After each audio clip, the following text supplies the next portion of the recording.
Welcome everyone.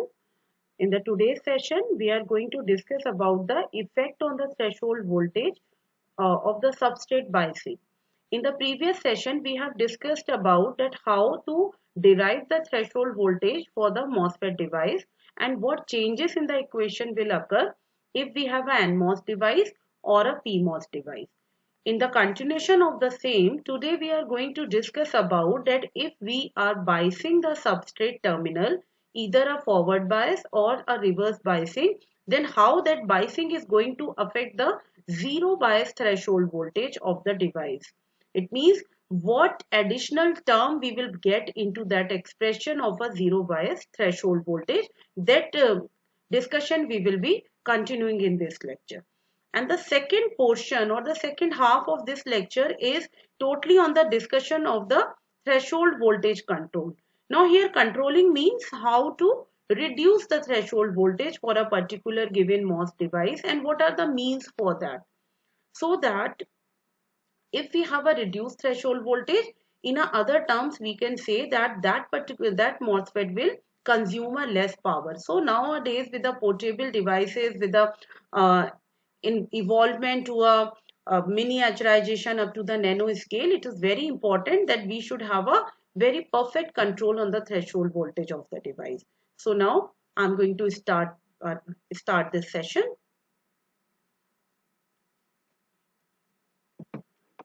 So discussing a little bit about the previous lecture, we have find out the zero bias threshold voltage as this. Some nomenclatures have been changed. This have been done just to let you aware that there are certain authors which are using some different nomenclature for the different parameters. Like here we have used phi MC. Now rather than phi MC, here phi GC is used. The metal layer is a gate layer, the semiconductor is the channel layer. So rather than phi MC, here we have used GC. So this can also be a one nomenclature. This is the Fermi potential. This is the term related to the bulk charge density, and this is the term related to the oxide charge density. Now today we will see that what change in this equation will occur when the substrate biasing will be applied to the MOSFET. Now this is a one pictorial description about that if we are increasing the gate voltage, how the drain current is going to be increased. Now see over here, this side you can treat it as a source and this side you can treat it as a drain, and slowly when the gate voltage is increasing, the conducting medium is formed between the source and drain, and this conducting medium will only be formed when the device will attain its threshold voltage and the conduction in the device will start at that time. So moving towards the explanation for the substrate biasing into the MOSFET. So now we will discuss about that what will be the substrate bias effect on the threshold voltage. Now this substrate bias effect, basically it may affect in two ways, because substrate can be a forward bias or it can also be reverse bias. So firstly we should understand this concept that if substrate is either forward bias or reverse bias, then what is happening with the threshold voltage, whether it is going to increase or it is going to decrease. Firstly we should understand this concept, and then we will discuss that what will be the change in the equation of the threshold voltage if there is a substrate bias effect in the device. So firstly I will consider, again I will be taking a NMOS as my device of interest. So if I talk of NMOS, suppose I have this structure. Let's say I will take a MOS structure only, a 3-layer. This is metal, oxide. This is a p-type semiconductor which is working as a substrate over here. Now I firstly consider that I am providing some negative biasing from here, and we know this is a p-type substrate and we are talking of a NMOS, which is a N-channel device. So for the formation of channel under the oxide layer, we require here a positive gate voltage. Suppose a positive gate voltage is over here. Now see what will happen if we have a negative voltage applied to the substrate terminal. Now earlier what was happening? The substrate terminal was considered to be ground. If this was ground, so this was not giving any attraction or repulsion force to the carriers which are present in the substrate region. So whatever be the voltage which was applied from the gate terminal, that was only responsible for pulling up the carriers or suppressing them down. But now there is not a case like that. If suppose this is a case, then what will happen? These positive carriers will pull the minority electrons towards the surface. Now here there are the negative charge. So what they will do? They will also push back the electrons towards upside. So basically what is happening? From the upper side, a attraction force is on the electrons, which are the minority carriers in the substrate. From the bottom side, a repulsion force is there again on the electrons. So from both the ways, from the upper side and from the lower side, electrons are coming this way. It means they are moving towards the channel. So in this case, if the substrate is negative bias, lesser gate voltage can also be able to form a complete conducting channel or to increase a channel density in the interfacial region. So basically this states that when we have a negative biased or the reverse biased substrate, if we have a reverse biased substrate. Now why reverse biased substrate? Because substrate is of P type and we are connecting a negative voltage to it. Then the threshold voltage is reduced or decreased from the earlier one. Which earlier one? When it is zero biased. So this is also a one way to have a low threshold voltage, to use a substrate biasing, and where the substrate should be a negative. It means the reverse bias. Similar will be the case in the PMOS also. In the PMOS device also, if you will observe, when we will be reverse biasing the substrate terminal, then the threshold voltage will be decreased by its zero bias value. So we will be getting a lower threshold voltage value. It means in another way we can say this is a benefit. How it is a benefit? That at a lower voltage the MOSFET will start conducting. It will not require a slight higher voltage in that. So suppose if I say that earlier, say this 2 volt was sufficient to drive the, to conduct the device or to have the current conduction into the device. So after giving a negative biasing to the substrate, probably this 2 volt is not required. Maybe the work can be, same work can be accomplished in a 1.8 volt. So this is a benefit for us. Now reverse to this. If we will forward bias the substrate terminal, then what will happen to the threshold voltage? How the device will behave then? Now again we have a MOS structure over here.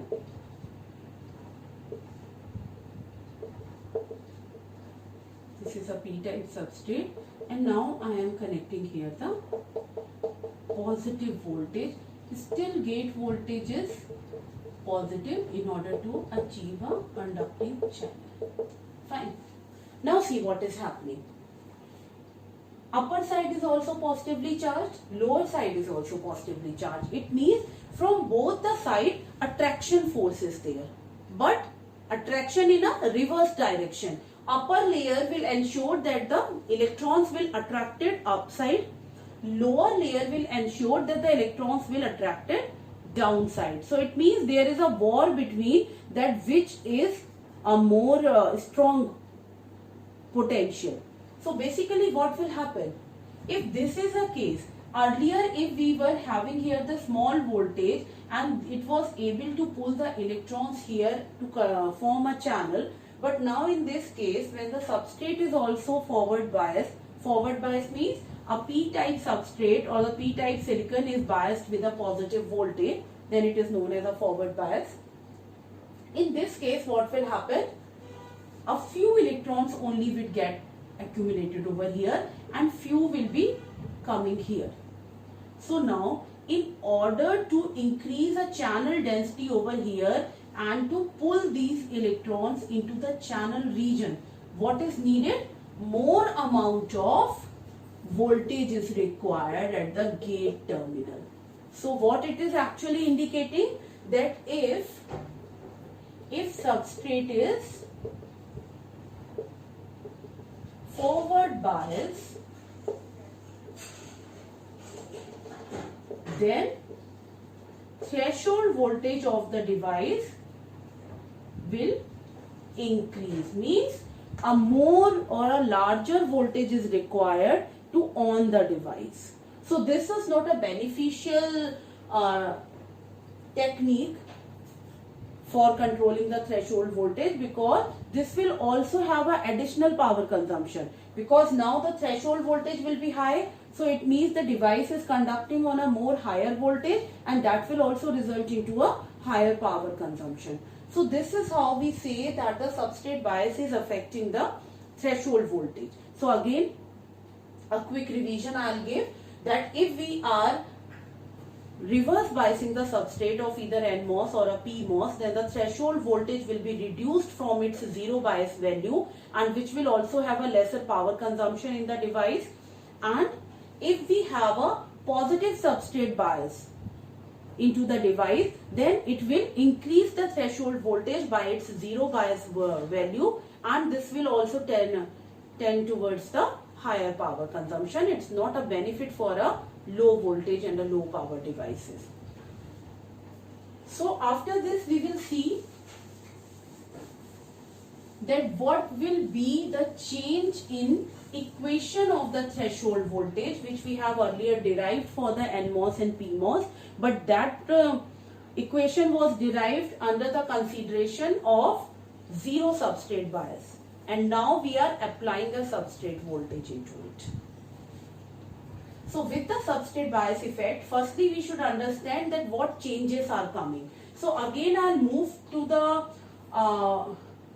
to that Poisson equation, and we have find out the depletion region equation from there. Remembering that we have said that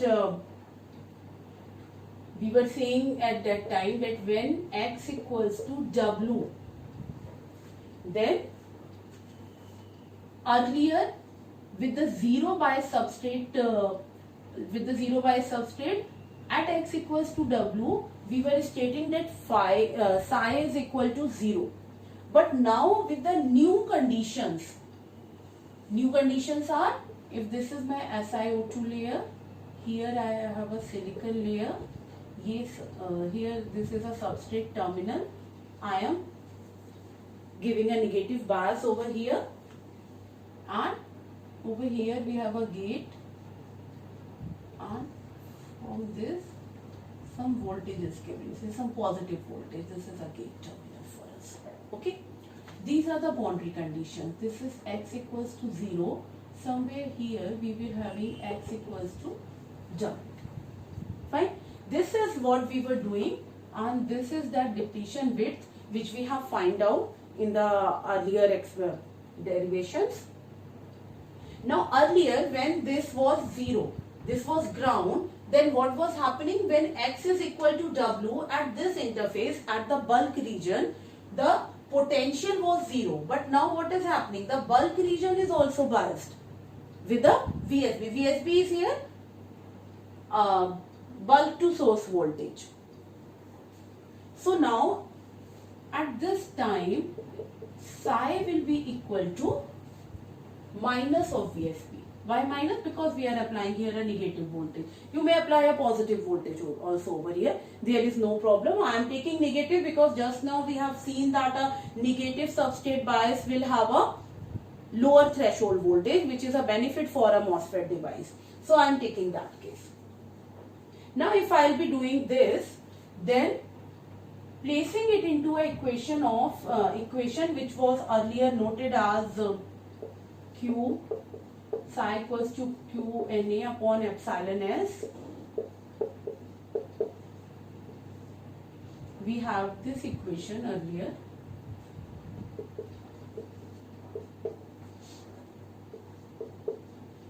Earlier we have find out this equation by using the Poisson's equation or the Poisson's law.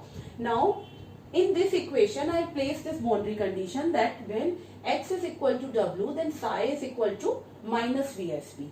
So now when I will be placing this, then this will be resulting as minus VSB equals to QNA psi s. This will be written as w square by 2 minus w square plus psi s. So now from here, finding out the value for w, now it will be 2 epsilon s psi s. Take it here mod of VSB, considering that it may be positive or negative both, upon, this will be in plus, sorry, and Q. So this is now the equation or the modified equation for the depletion region width. Earlier when we were considering the zero bias substrate effect, then this term was not there, but now this is a additional term over here. So now this will modify the threshold voltage equation, and that modified equation will be written as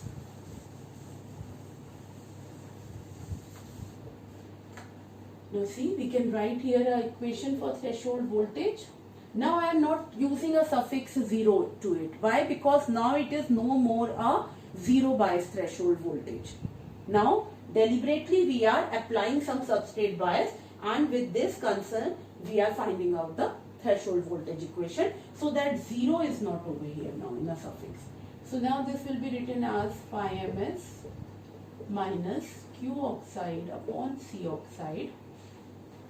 I'll consider one new term over here, noting as gamma. Gamma is known as a body parameter. This is a body parameter, and the value of this gamma is 1 upon C oxide 2 epsilon s Qn. So this is known as a body parameter, and I'll be using this body parameter term over here, writing the term of the bulk charge density. So this will be given as gamma under root 2 phi b plus mod of VSB plus 2 phi b. So this is how the threshold voltage equation is changed. And now if I consider here as, if I compare it with the zero bias threshold voltage equation, it is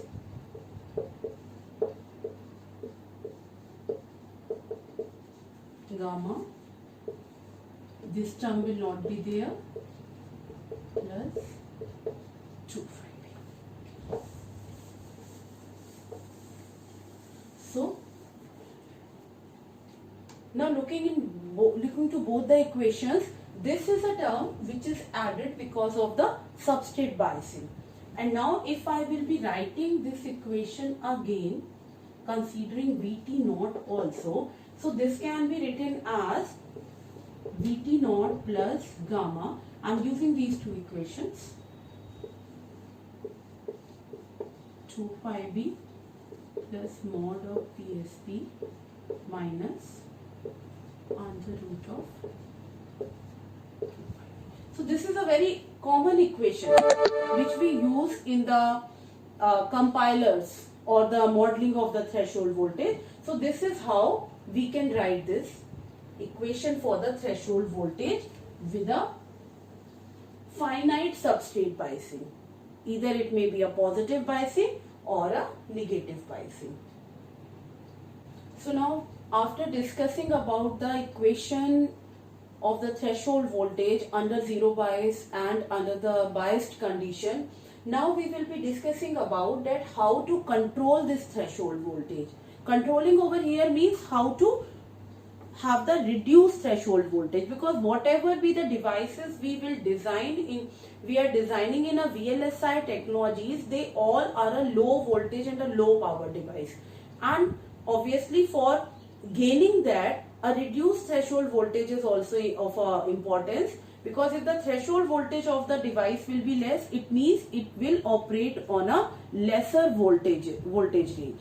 And if the operating voltage of the device will be less, if the conduction will start at a lower voltage levels, then we can also have a benefit of a low power consumption. So keeping those things into mind, we will discuss today that how to control the threshold voltage of the MOSFET. So now this is a equation of the threshold voltage which we were discussing so far.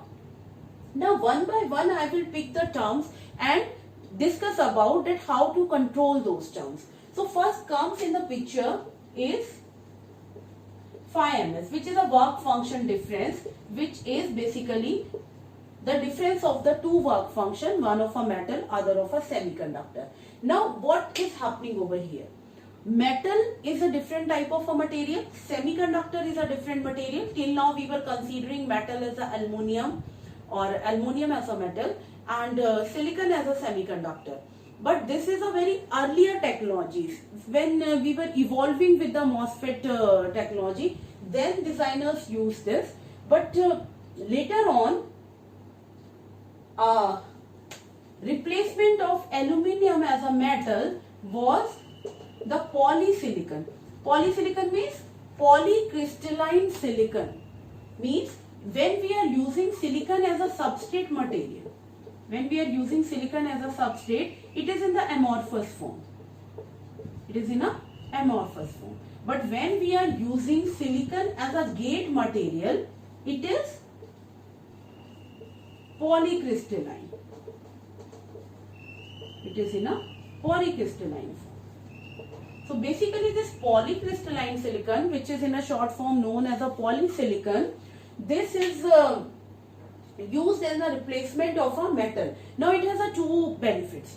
The first benefit is because polysilicon is also extracted, is a part of a silicon, and substrate is also made of a silicon. So the metal layer is also from a silicon material. The substrate layer is also from the silicon material. So what is happening? The work function difference. Now rather than this phi m minus phi s, this will be phi polysilicon minus phi silicon. So this difference will be very less. And once this difference will be less, this is proportional, this term is proportional to threshold voltage. So it will have a reduced threshold voltage. This is a one benefit. Another benefit is also over there, that why the polysilicon is chosen as a material of interest for making the gate electrode. This is because when we were working with the aluminum and when the miniaturization is basically taking place, and slowly what is happening, the devices are shrinking their size. And if the device size is shrinking, so we are moving from a long devices or the bigger devices to a smaller devices, then a problem is arises in front of the designers or the engineers says that aluminum is a soft metal. It has a very low melting point. And when the device is fabricated, it undergoes a process where it has to be nearly a 900 or even 1000 degree centigrade temperature, especially in the process of annealing. So now when that was done, and we have now a short or a miniaturized devices or a shrinked devices, then the problem comes that this aluminum metal or the material flows into a portions and it is stuck over there where it is not needed, and it is damaging the device. So basically what came into the mind of the designers at that time, that we should use some strong and a hard material for a metal surface which have a benefit of a higher melting point, so that it will not flow into those regions where it is not required. Plus, an additional thing which they are getting from the polysilicon is the less work function difference. So that's why this polysilicon came into picture. So this is a one way of controlling this phi ms parameter. We know that the silicon has a melting temperature of nearly 1425 degrees centigrade. It's a quite high temperature. And annealing is done at nearly 1000 degree centigrade. So obviously silicon is so hard that it is not changing its place and it is not moving in those areas where it is not required to be deposited. So this is a good choice. And obviously work function difference, because both the side we have a silicon, so it's a win-win type of a situation for the designers. So they choose it as a gate material. Now the second concern comes with the C oxide, which is the oxide capacitance. We know that C oxide is given as epsilon oxide upon T oxide. Now this T oxide is the thickness of the oxide layer. See, if this is the case, this is metal, oxide and semiconductor. So this is the T oxide. Thickness of the oxide layer. Now when everything is shrinking, when all the dimensions are shrinking, when the scaling is taking place, then obviously this T oxide will also shrink. Yes. Now if this T oxide is also shrink, then what is happening? If the T oxide will be reduced, then the C oxide will be increased. And when C oxide will get increased, then only we can have a reduced threshold voltage, because they are inversely proportional. Thickness is inversely proportional to the oxide capacitance, and the oxide capacitance is inversely proportional to the threshold voltage of the device.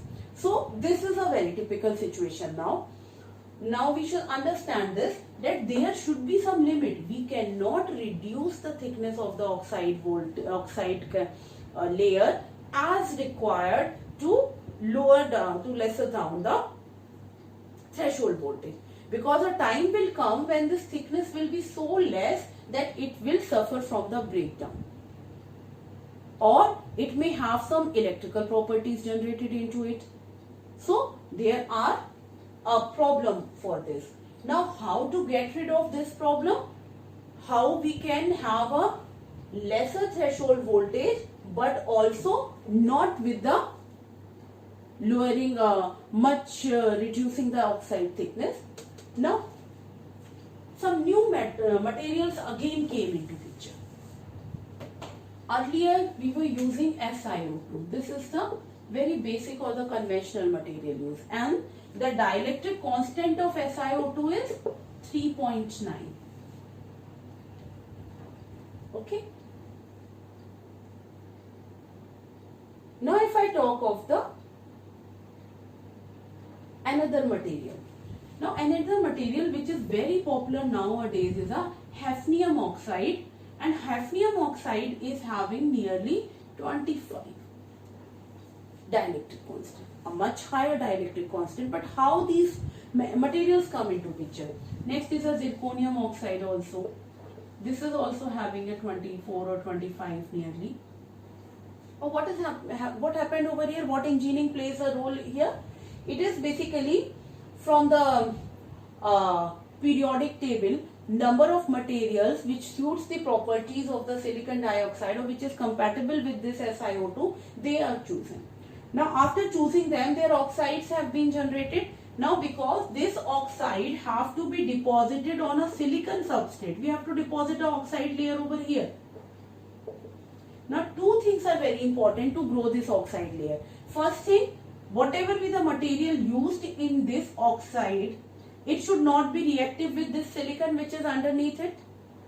Second thing, the oxide is always grown in the presence of either a dry oxygen or a water molecules. So the material which is again used to develop or to grow an oxide layer, it should also not be reactive with the oxygen. So we have a two condition, with the water molecules.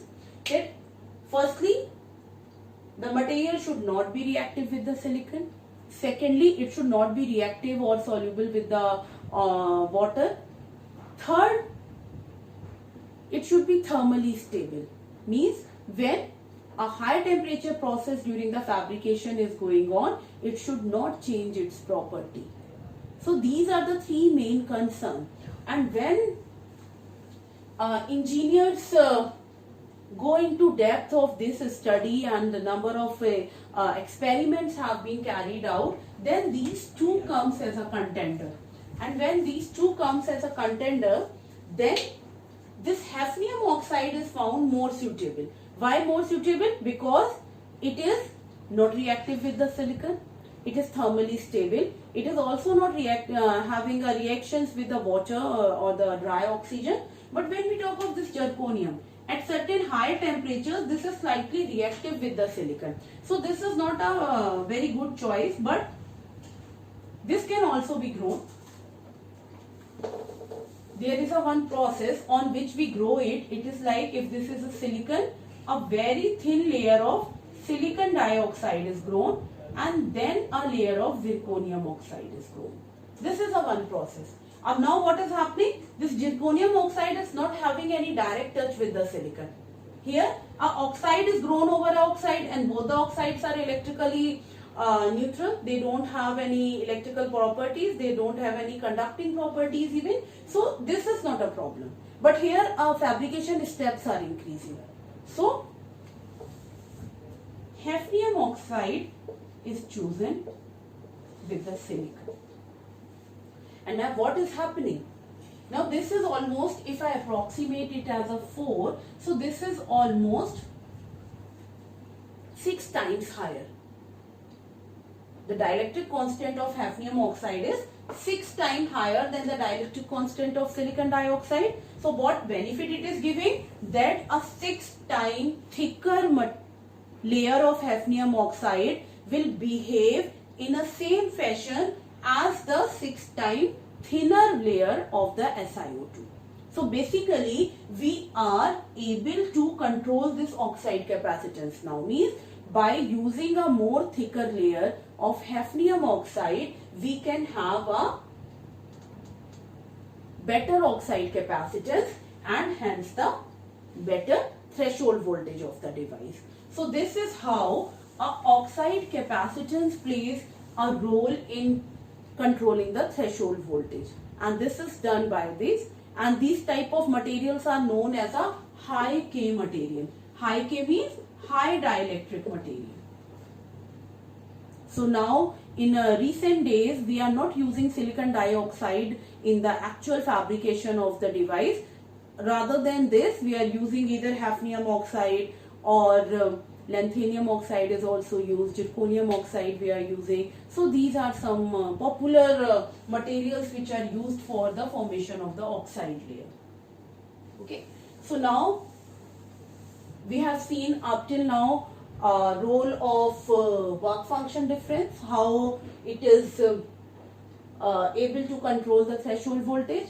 We have seen that how oxide capacitance is able to control the threshold voltage. Now comes to the Q oxide.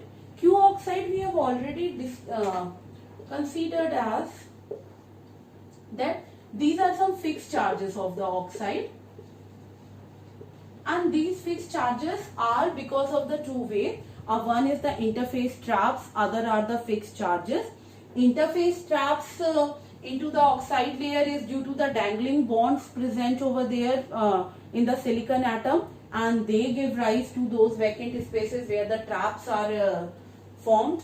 Fixed charges in the SiO2 layer is when the charges are when the carriers are flowing from silicon to silicon dioxide. Then what happens, at some place it may not be SiO2, it may restrict to SiOX, where X will have a value somewhere between 1 to 2, but most of the time this is always less than 1. So basically a vacancy is over there which will behave as a fixed charge.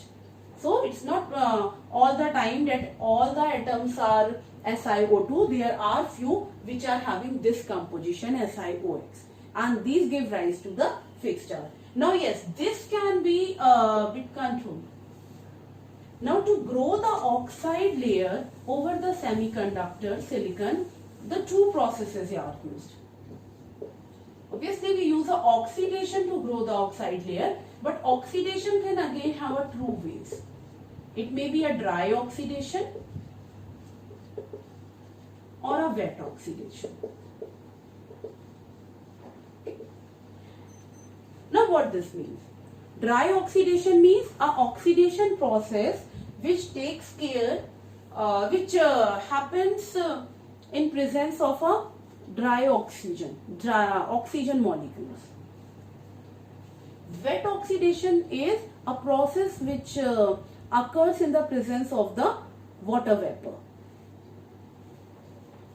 So when we go for the dry oxidation, we get a good quality of a oxide. Good quality oxide, and also we can have a thin oxide layer.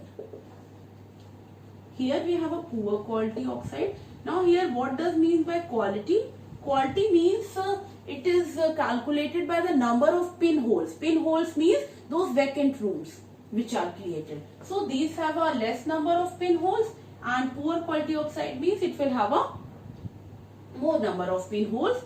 And obviously the oxide which is grown with the help of wet oxidation, this will have a thick, more thickness. So it is also known as a thick oxide. This is in short form, we call it as a thin ox, and this is known as a thick ox. So basically this wet oxidation, this is used as a field oxide. Field oxide. Field oxide means this is used to isolate a one device from the other device. Means if on a one wafer, suppose 100 transistors are being fabricated, so there will be a proper isolation between each and every transistor. So in between that isolation layer is grown with this FOX, which is field oxide. So that does not require a much precise type or a very good quality oxide, because it has a good gap between the two devices, and a field oxide is sufficient to fill that. And this dry oxidation, this process is used to form a oxide layer into the MOSFET between the metal and the semiconductor, and this is known as, this is used for the gate oxide. Gate oxide means oxide layer below the gate terminal. So if we are doing such kind of a oxidation process, then we can have a few less number of the oxide charge densities. But obviously they should not be zero at any moment. We cannot reduce it to zero. We can go up to a certain optimum level by using the different ways of the oxidation. So this is a another parameter, Q oxide, the oxide charge by which